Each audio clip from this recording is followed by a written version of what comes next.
Египетскиот председател Абдел Фатах Ал-Сиси најави 3-месечна вонредна состојба, откако десетици луѓе беа убиени во 2 терористички напади.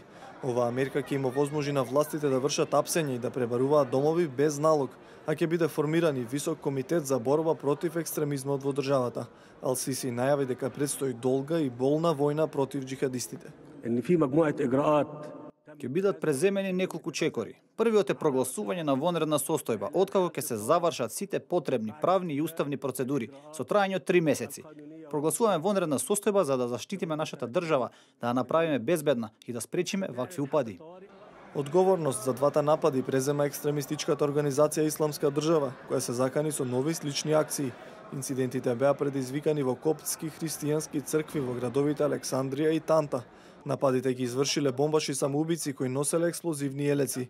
Едниот од нив бил спречен да влезе во верскиот објект, поради што се детонирал на влезот, додека вториот успеал да се провлече покрај обезбедувањето. Инцидентот се случи една недела пред Великден на празникот Цветници. Верувајте, бедно и болно чувство е да се доживее ова сурово искуство. Не очекувавме луѓе кои живеат со нас во истата држава, луѓе со кои сме споделувале љубов и пријателство и кои ги познаваме, да ги направат овие работи. Безбедносните мерки веќе се зајакнати ширум земјата со цел да се спречат потенцијални нови напади. Во Египет до крајот на месецот е предвидено да пристигне и папата Франциско, кој ги осуди инцидентите и изрази сочувство до семејствата на загинатите.